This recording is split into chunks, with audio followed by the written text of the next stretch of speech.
24। नमस्कार दर्शकों, जी न्यूज 24 यानी कि ग्वालियर न्यूज 24 में आप सभी का स्वागत है। आज के समाचार हैं। आप जिसे देख रहे हैं वो भारत के एक प्राचीन मंदिर श्रीरंगम के रहस्यमय भूमिगत कमरे की असली फुटेज है। इस भूमिगत कमरे की खोज 2015 में की गई थी और विशेषज्ञ इस बात की पुष्टि करते हैं कि यह एक विश्वसनीय वीडियो है। श्रीरंगम का यह मंदिर कम से कम 2000 साल पुराना है और इसमें कई पौराणिक रहस्य छिपे हुए हैं। इस कमरे की खोज होने की एक हफ्ते बाद अधिकारियों ने इसे पूरी तरह से बंद कर दिया और इसे ग्रेनाइट के ब्लॉक और धातु के दरवाजे से सील कर दिया, जिसे आप अभी यहाँ देख रहे हैं। अब इसके अंदर जाने और परीक्षण करने का कोई रास्ता नहीं है। इस भूमिगत कक्ष के अंदर ऐसा क्या था जो कि इतना गोपनीय है कि पूरी संरचना को ही सील कर दिया गया। मैंने यहाँ के कुछ स्थानीय लोगों से इस बारे में बात की है और वास्तव में ये हुआ था। 2015 तक ये प्रवेश द्वार ग्रेनाइट के पत्थर के ब्लॉक से बने 2 दरवाजों से बंद था और इसे कैसे खोलना है यह किसी को नहीं पता था। अधिकारियों ने आखिरकार इस दरवाजे को तोड़ा और भूमि के स्तर वाले कक्ष में दाखिल हुए। इस प्रवेश द्वार के ऊपर किस चीज की नक्काशी की गई है इसे देखिए। यह निसंदेह प्रवेश को बंद करते हुए 2 दरवाजों को दर्शा रहा है और यहाँ नीचे एक कोनिकल चिन्ह है जो जमीन के सीधे नीचे इशारा कर रहा है। ये साफ तौर पर किसी महत्वपूर्ण चीज की तरफ इशारा करने वाले प्राचीन प्रतीक होते थे। मैं निश्चित रूप से यह नहीं जानता कि क्या यही कारण है जिस वजह से अधिकारियों ने दरवाजे को तोड़ने और अंदर जाने का फैसला किया। जब अधिकारी जमीन के स्तर वाले कक्ष के अंदर गए तो उन्हें जमीन पर बनी शंक्वाकार खुदाई मिली। वे जमीन के उस स्थान पर पत्थरों को हटाने लगे और उन्हें पता चला कि ये एक भूमिगत कमरे की ओर ले जाती है। आप स्पष्ट रूप से देख सकते हैं कि ये कमरा भूमिगत स्तर पर है, लेकिन इस स्तर के भी ठीक नीचे एक और कक्ष पाया गया था। जिन मजदूरों ने इसे अपनी आंखों से देखा था वे इस बात की पुष्टि करते हैं। आप एक मिट्टी से ढके हुए छोटे आयत को देख सकते हैं और उसके ऊपर एक पोल भी रखा हुआ है। ये उस दूसरे भूमिगत स्तर तक पहुंचने का द्वार था जिसमें कुछ असाधारण था। ये बिल्कुल जाहिर सी बात है कि अधिकारियों ने इसे पत्थर के ब्लॉक से ढक दिया, कुछ मिट्टी डाल दी और इसके ऊपर एक पोल रख दिया ताकि कोई इसे खोल ना सके। अगर इसके नीचे कुछ नहीं होता तो यहाँ पोल रखने की कोई जरूरत ही नहीं होती। उस दूसरे भूमिगत कक्ष की कोई फुटेज नहीं है और अधिकारियों ने उस कक्ष को खोलने की 1 सप्ताह के अंदर ही पूरी तरह से सील कर दिया। उस भूमिगत कक्ष में क्या रहा होगा, उसे जनता के बीच क्यों नहीं दिखाया गया? ये जाहिर सी बात है कि उन कक्षों में कोई प्राचीन रहस्य था, क्योंकि अगर वे कमरे सचमुच में खाली होते तो उन्हें सील करने की कोई जरूरत नहीं होती। मैंने कक्षों की बात की है क्योंकि यहाँ देखिए, ये एक दरवाजे की कुंडी है और देखिए ये एक नया ब्लॉक है जिसे हाल ही में रखा गया है। ये सारे साक्ष्य सिद्ध करते हैं कि अधिकारियों को आसपास और भी कक्ष मिले थे और फिर उन्होंने सब कुछ बंद कर दिया। अभी तक हमने जो कुछ भी देखा है वो आश्चर्यजनक रूप से पद्मनाभ स्वामी मंदिर में जो भी हुआ था उससे मिलता जुलता है।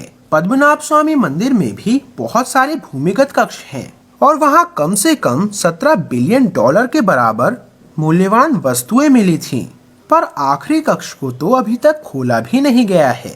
पद्मनाभ स्वामी और श्रीरंगम के मंदिर अद्भुत रूप से एक दूसरे के समान हैं।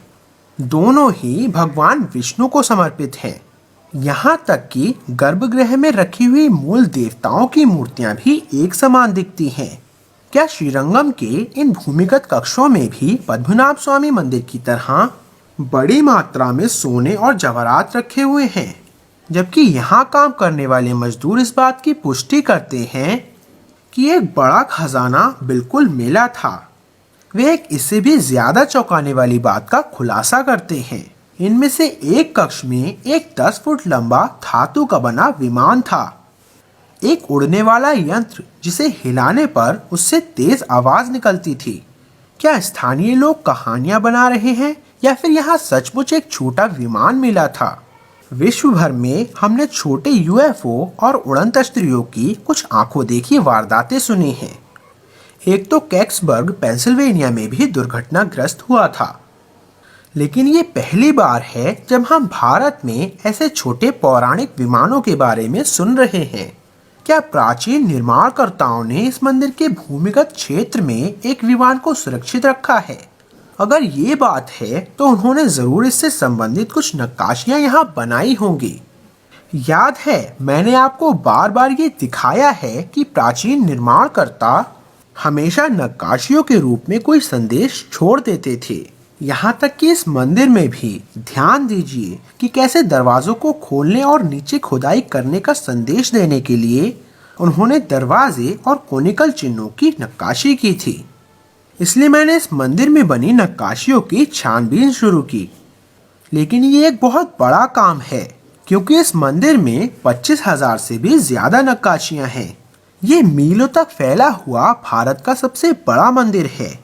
लेकिन मुझे ठीक वही मिल गया जिसकी हम खोज कर रहे हैं, और यहाँ एक विमान की नक्काशी है, एक हवाई जहाज जो कि बीच हवा में है।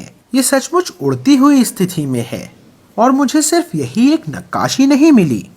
इस मंदिर में कुछ और भी उड़ने वाले यंत्रों की नक्काशियां हैं, और ये देखना बहुत दिलचस्प है कि ये विमान भी मंदिर की मीनारों से मिलते जुलते हैं।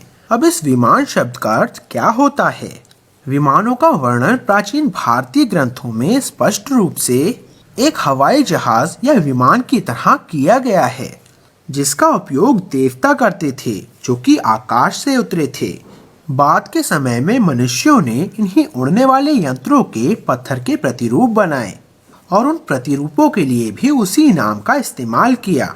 इसी वजह से सभी मंदिरों की मीनारों का आकार एरोडायनेमिक होता है और ये आजकल के विमानों से मिलते जुलते होते हैं, और इसी वजह से इन मीनारों को भी विमान कहते हैं। लेकिन ये नक्काशियाँ मंदिर के मीनार की बिल्कुल नहीं हैं। क्यों? क्योंकि मंदिर की मीनार हवा के बीच में लटकते नहीं रह सकते, तो जाहिर सी बात है कि ये उड़ने वाले यंत्र हैं। और इन विमानों के निचले हिस्से को देखिए, हर एक विमान दूसरे से अलग है और हर एक के मध्य में एक खास तरह की सेमेटिक रचना बनी हुई है। इन सेमेटिक पैटर्न को मंदिर की मीनार के नींव के पास बनाने की बिल्कुल भी जरूरत नहीं है, क्योंकि ये रचना तो भूमि के अंदर ही दफन रहेगी। लेकिन सभी आधुनिक विमानों की सतह के मध्य में थ्रस्ट देने के लिए एक गोलाकार छेद रहता है, और इसी चीज को हम इन प्राचीन विमानों में भी देख रहे हैं। विमान पर बना हर एक सेमेटिक पैटर्न एक खास फ्रीक्वेंसी को दर्शाता है, जिसे संचालक शक्ति के लिए उपयोग किया जाता था। वास्तव में प्राचीन वैदिक ग्रंथों में ये साफ साफ वर्णित है कि किसी खास तरह के विमान को सक्रिय करने के लिए एक खास मंत्र या ध्वनि के पैटर्न होते हैं। और अगर हम इन सेमेटिक पैटर्न को समझ पाएं, तो शायद हम इन प्राचीन उड़ने वाले यंत्रों के रहस्य को भी समझ पाएं, और शायद हम वास्तविक विमान को फिर से बना सकते हैं। लेकिन जो सचमुच में अजीब बात है वो यह है कि यहाँ श्रीरंगम में पहले से ही एक बड़ा धातु का बना विमान मौजूद है, जो कि हमारी आंखों के सामने ही छिपा हुआ है। जब हम श्रीरंगम के मंदिर के हवाई दृश्य को देखते हैं तो हमें एहसास होता है कि कुछ तो है जो ठीक नहीं है। इस मंदिर में कुल 21 मीनार या विमान हैं, लेकिन इनमें से सिर्फ 20 पत्थर के बने हैं। एक विमान जो कि बिल्कुल मध्य में स्थित है वो ठोस सोने से बना हुआ है। इस स्वर्ण विमान की तस्वीर लेना प्रतिबंधित है, और यहाँ तक कि इसे विद्युत की बाढ़ से सुरक्षित किया गया है। इस स्वर्ण के विमान का निर्माण किसने किया और इसका उद्देश्य क्या है?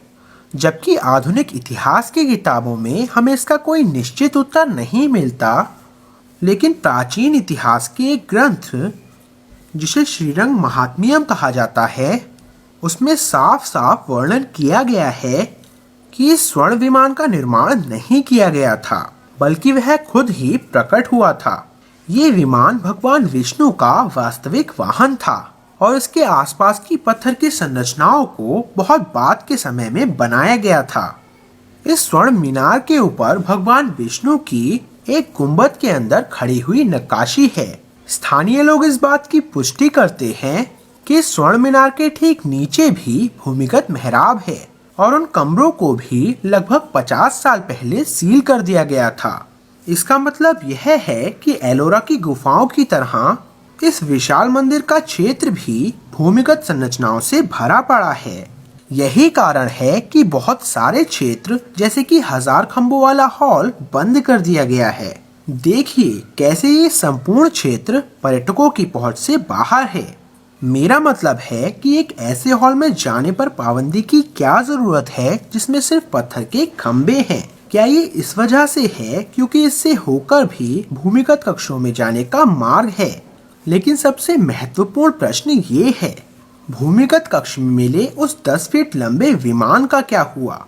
क्या वो अभी इस कमरे में बंद है या उसे किसी दूसरी जगह भेजा जा चुका है?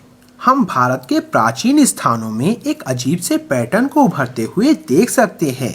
पहले पद्मनाभ स्वामी मंदिर, फिर द्वारका की जलमग्न नगरी और अब ये श्रीरंगम का मंदिर किसी को संयोगवश लुप्त हुई सभ्यता के साक्ष्य मिलते हैं। लेकिन उन तथ्यों को आम जनता के सामने रखने के बजाय अधिकारी उसे जनता की नजरों से पूरी तरह छिपा देते हैं। वे हमें प्राचीन तकनीक की सच्चाई जानने से क्यों रोकना चाहते हैं? आज के समाचार में बस इतना ही, फिर मिलेंगे, तब तक के लिए नमस्कार।